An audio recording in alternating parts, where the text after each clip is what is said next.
Many say they want peace when what they really want is obedience. Notes from the edge of the narrative matrix. Everyone says they want peace, but they mean different things by this. To an anti-imperialist, peace means the end of violence, oppression, and exploitation. To a Zionist, peace means Palestinians lie down and accept their fate, and neighboring nations cease disobeying Israel. To a supporter of the U.S. empire, peace means all nations around the world submit to U.S. unipolar hegemony. Many say they want peace, when what they really want is tyranny. If peace to you means other populations bow down and submit to your will, then it makes perfect sense for you to believe that your wars are being waged to attain peace, because those wars are being used to violently bludgeon those populations into obedience. If your definition of peace means the cessation of all violence and abuse, then you will support peace negotiations, diplomacy, the de-escalation of tensions, the cessation of imperialist extraction, and the end of apartheid and injustice. Pay less attention to people's words about wanting peace, and focus instead on what actions they are supporting to accomplish that end.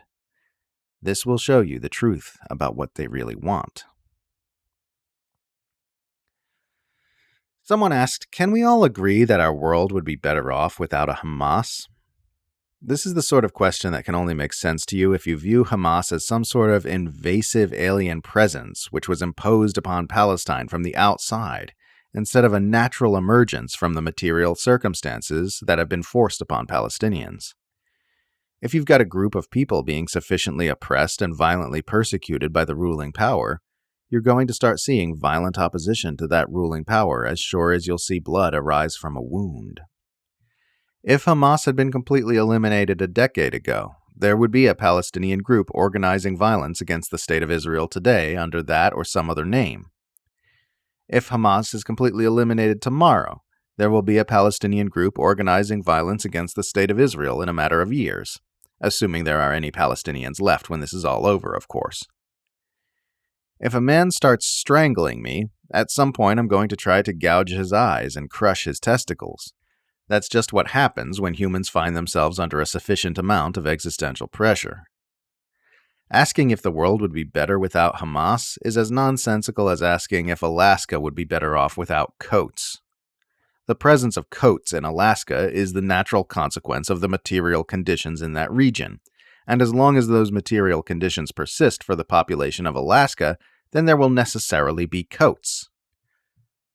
Don't ask if the world would be better off without a Hamas.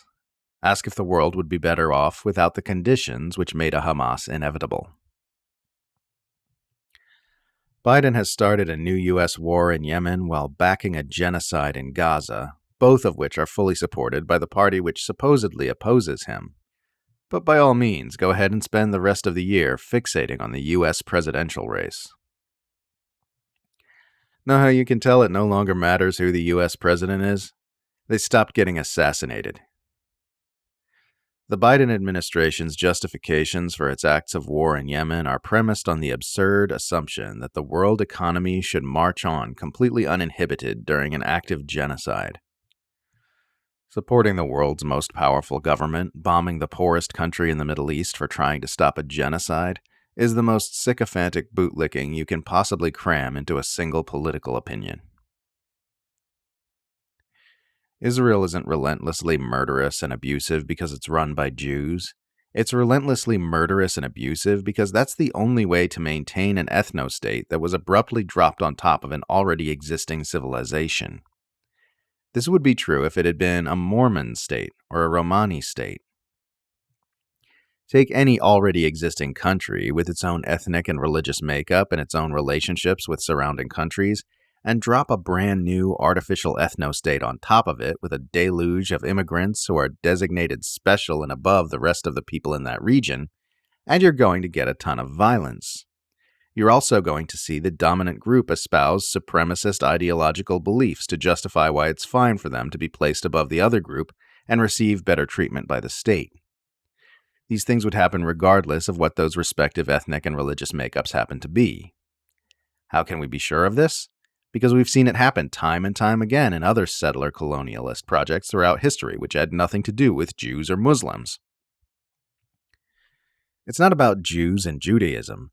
It's about the nature and character of the ethno-state which got placed over top a pre-existing civilization in the 1940s. The religions and ethnicities are interchangeable with pretty much any other in terms of how much violence would be necessary to institute and maintain such a state. People who say they oppose Israel's actions in Gaza, but don't forcefully oppose Biden's facilitation of Israel's actions in Gaza, do not actually oppose Israel's actions in Gaza. There's a type of uninformed comment I keep seeing, usually from Americans, that goes something like this. What do I care about Israel and Hamas? It's none of our business and we should stay out of it.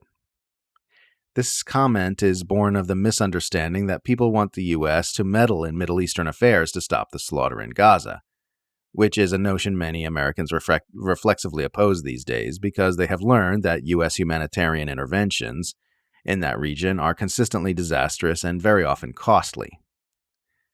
But that isn't what's being called for. What's being called for is for the U.S. to stop intervening in Israel and Gaza, to end an intervention that is already taking place.